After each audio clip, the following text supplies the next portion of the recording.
guys, Ralph here. I'm impatient. I'm going to see if I can get the controller I did in the last video and see if this works and do a little gaming session. So, cable there, plug it in the wall, plug in the back, got my multi-AV.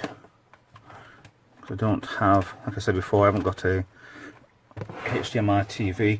Let's go for the network cable as well. Right. So as I read this right, you've got to make sure this is plugged in on the USB to start with. See, this one being the one with the memory card slot on the front, there's 4. That's a nightmare to keep playing. There's 4 USBs on the front of this, which is great. Right, that's in, that's on. Let's turn the telly over to the PlayStation channel, which is AV2, and see this work. Switch on. Red light is not on. Oh, dumbass. Plug socket is switched on.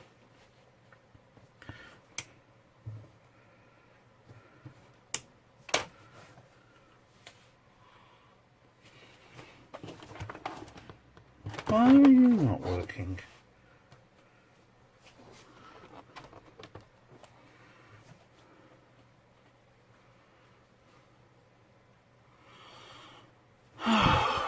Why is this not working?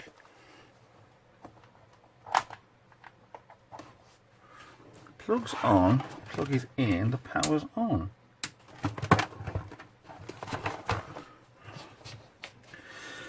You know, I bet I forgot to do something in the tear down, tear up video. Hang on a minute, I'll just take this to pieces. Right, this is a few days later. I've found out what was wrong with this, why it wouldn't turn on. Now, if you'd noticed from before and now, everything's back together, everything's screwed in, except for the front panel. I thought there would be a problem with the power supply. I keep putting my finger in it, it's all over.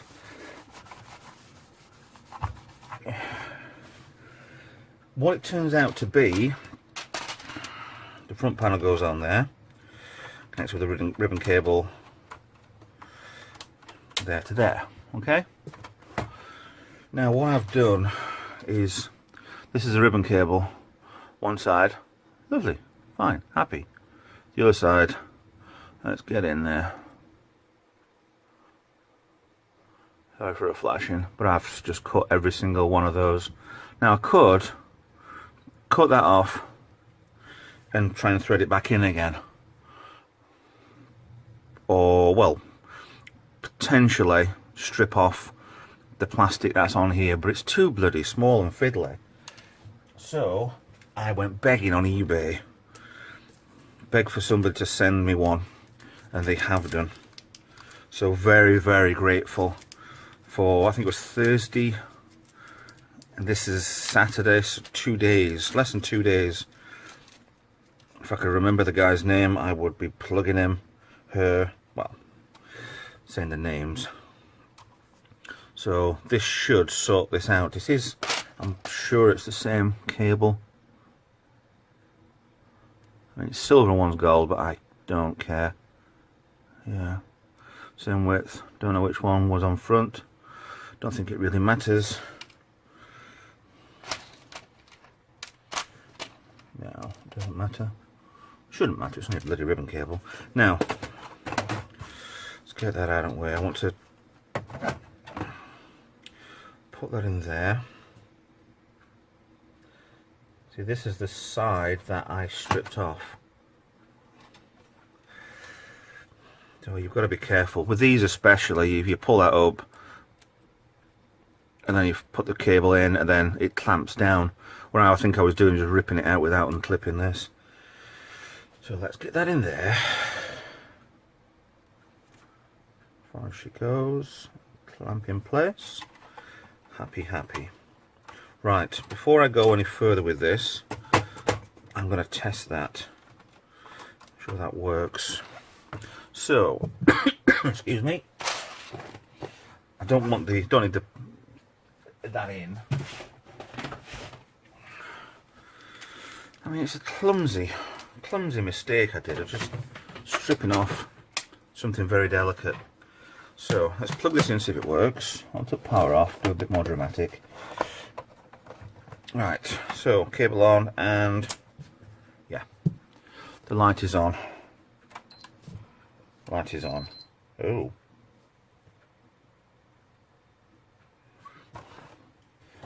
That's not good. So let's get this in then. Let's see why that's not working again then. So let's get TV on AV2. Why is that flashing? Ooh.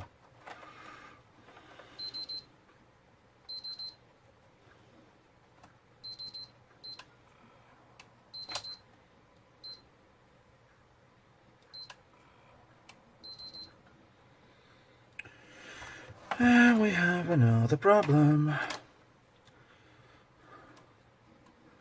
So it's definitely that was missing. Maybe it's to do with that. Let's put this back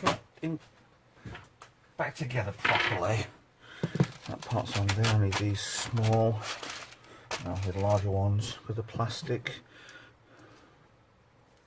Turn that off.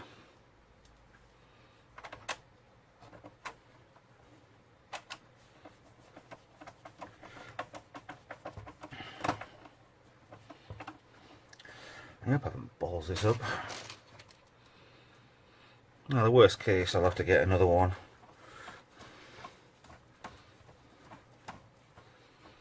And see what's what. Right. Let's prop it back together. Let's put this in here. Oh, damn it, this is awkward. I'll just strip this off.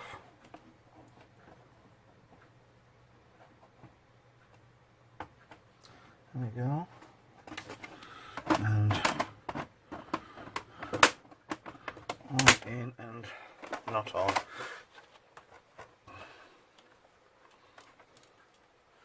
Closure. Done. Right. Power lights on. Why would that not turn on?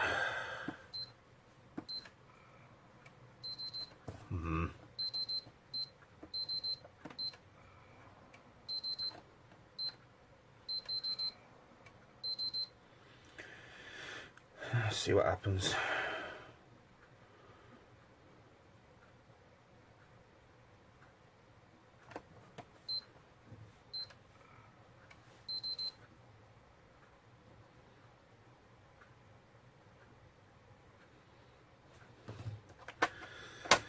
The red light's just flashing away, so I'm going to have to look at this.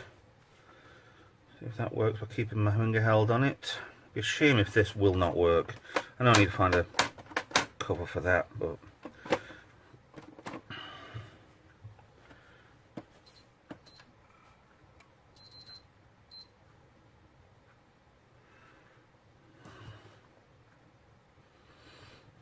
I was really looking forward to getting this working.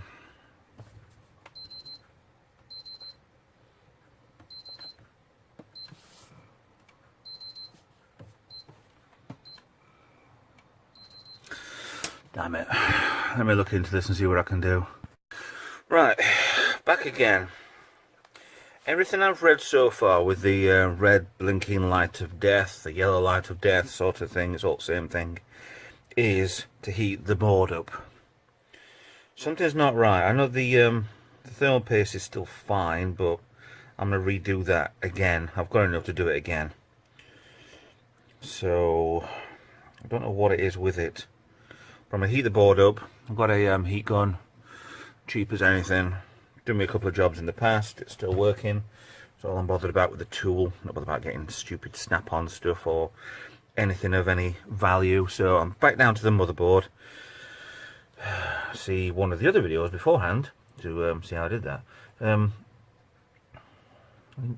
All I can find from the internet is Yellow light of death, which looks like this might be, or red blinking light of death, is something's overheated, which putting heat into something that's overheated is a bit weird. So I think I'll take all these off, because these are what extra I put on. They can go back on afterwards anyway. There's a little water under there. I don't understand why. So I'll take these, the blue ones off, strip off the thermal paste again, and then start from scratch and give this a good heat for 20 minutes and see what's what. If it does work, I might even try it with the other one, with the other PS3. But I'm not in the mood to go through another PS3 at the minute. The yeah, I've got the Slim was done and sent back. That seems to work fine. Just needs a good service. Any of this could be done for me touching stuff, faffing around. But if it's something to do with the reballing underneath these two, no chance. There's no way in hell I will do that. So I'm going to give this a heat and see what happens. I'm not going to put it in the oven. I don't trust that at all, sort of way. So I'll like I said, we're stripped. Shame really, because I was looking forward to getting the Xbox Slim working, because I've got an adapter for that one, because it uses the old connector and then goes into a new one. But I was looking forward to playing with that today. But oh, we're on with this. So get back to me in a bit, and I'll see if I've got this fixed. I'll see if I've got it heated up. So it's going to be a long process anyway. So I'll get back to you in a bit with this one. Chips cleaned, and luckily, post today came some more isopropanol. Full. Unfortunately, Amazon have decided, or the seller on Amazon decided not to give away one of these with the package. So if you're going to get them now, maybe you will, maybe you won't, but I've kept that one from the original one. So give them a good clean. Everything good clean down, then I'm going to heat it up some more. Lovely. It's nice when you've got alcohol free. Well, not free, I mean plenty of it, especially on a Saturday afternoon. Yeah, that's made a mess. While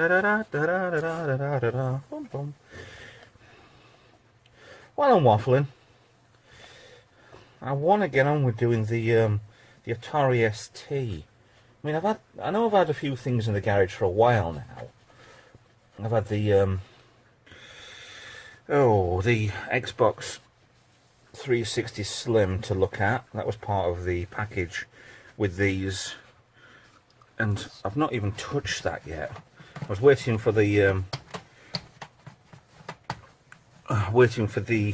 adapter, because I didn't want to get another power supply. Couldn't be bothered to get another power supply, so I just got the adapter, which is really good because mine's a, oh, what do you call it now? Begins with a J.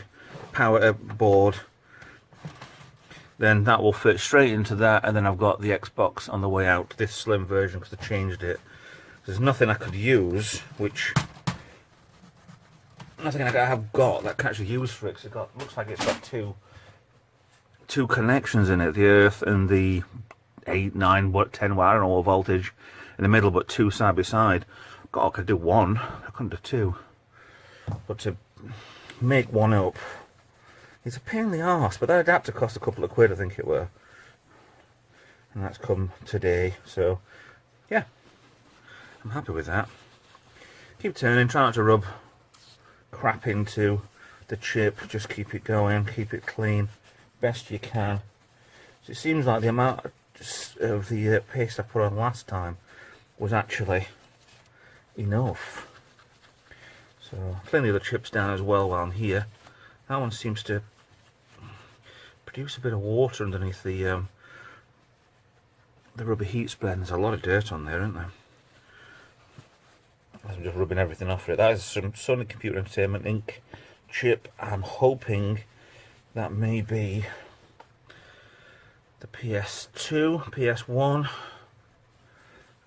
the other one being the PS2, PS1. I don't know. There was what I heard, there was a chip that they removed from the board back in the day, just to make the other ones cheaper, the second generation cheaper, or third, whichever one were the fat. Because I had that one and it worked brilliantly, and I was going to put a PS2 game in it, it didn't work. And I thought, well, I'm a big Tomb Raider fan. Love the original games on the original systems, but I couldn't get Tomb Raider 5, is it Angel of Darkness, or is it 6? So I think, Tomb Raider, Dagger of Zion, oh god, come on. Oh no, I think it's 5. The only one they brought on that PS2 only. And it was, I've just never played that. That's the only game I've never played fully. Apart from the latest ones, I've just not got around to playing them. They're on the PC on Steam, so when I get around to playing them, I will do. So, I'm going to get back to heating this up, trying not to make this into a marathon. And I'll get back to you on another video to see if this actually works. Oh, that comes off. That's good. Alright, so I'll catch you guys in a bit. You know the usual stuff. Like, subscribe, hopefully, wish me luck, and we'll see you out there. That didn't work really, does it? Yeah, see you in a bit for the next part.